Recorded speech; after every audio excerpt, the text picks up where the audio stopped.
এই আল কোরআনের মুজিজা আগেও জীবিত ছিল, কিয়ামত পর্যন্ত জীবিত থাকবে।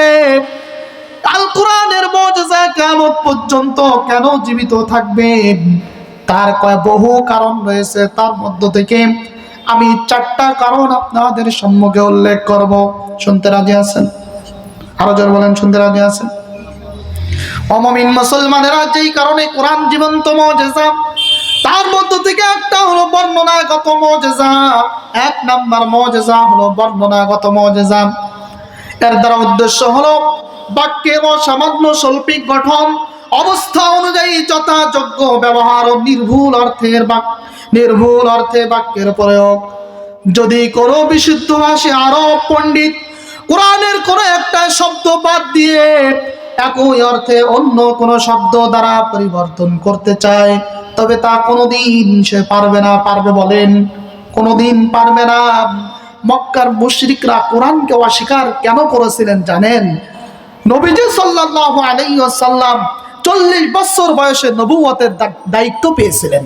এই 40 বছর পর্যন্ত আমাদের নবী তিনি দুনিয়ার কোন মানুষের থেকে, দুনিয়ার কোন উস্তাদদের থেকে 1 অক্ষর পর্যন্ত শিক্ষা গ্রহণ করেননি।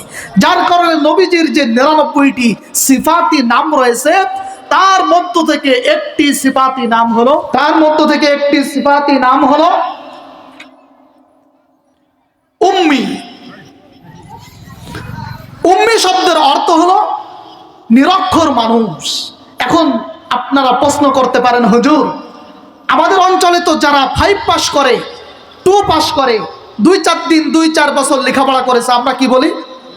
যে আমরা নিরক্ষর মানুষ, মূর্খ মানুষ, আমার পক্ষে সম্ভব না। আমি বলবো আপনি ভুলের ভিতরে আছেন।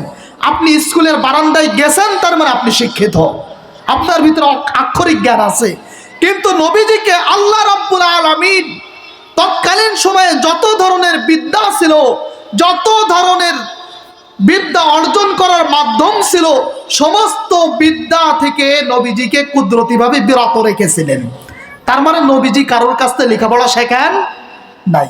এখন বলেন তো, আপনাদের এই তেলিপুকুরের কোনো মানুষ হঠাৎ করে যদি কোনো লেখাপড়া জানে না, ডাক্তারি শুরু করে, একটা বড় ব্যানার লাগিয়ে দিল যে MBBS ডাক্তার অমুক, রোগী দেখতেছেন হার্ট সার্জারি, বিভিন্ন একটা লিফলেট লাগিয়ে দেওয়ার পর সে চেম্বার খুলে বসলো। এখন আপনারা হাসবেন নাকি তার কাছে দেখাইতে যাবেন? বলেন তো, হাসবেন না? কারণ তার ব্যাপারে আপনারা শুনেছেন, জেনেছেন, সারা জীবন আপনাদের মাঝে বড় হয়েছে যে কখনো সে লেখাপড়া করেনি।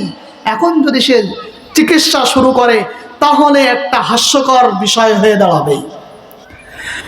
তো মক্কার ভূমিতে যখন বিশ্ব নবী মুহাম্মদুর রাসূলুল্লাহ সাল্লাল্লাহু আলাইহি ওয়াসাল্লাম মানব জাতিদেরকে কোরআন তেলাওয়াত করে করে শোনাইতেছিলেন, তখন মক্কার কাফের মুশরিকরা হাসাহাসি করতে লাগলো, ঠাট্টা বিদ্রূপ করতে লাগলো। দেখো দেখো, যেই মুহাম্মদ কোনদিন কোন উস্তাদের কাছ থেকে লেখাপড়া শেখে নাই, এখন সে কিনা সুন্দর সুন্দর কবিতা আবৃত্তি করতেছে। এইভাবে হাসি ঠাট্টা বিদ্রূপ করতে লাগলে নবীজির মনক্ষুণ্ণ হয়ে গেল। নবীজি অত্যন্ত ব্যথিত হলেন। নবীজি ব্যথিত হয়ে আল্লাহ রাব্বুল আলামিনের কাছে বললেন, ইয়া রাব্বি ইন্না কওমি ইত্তাখাযু হাযাল কুরআন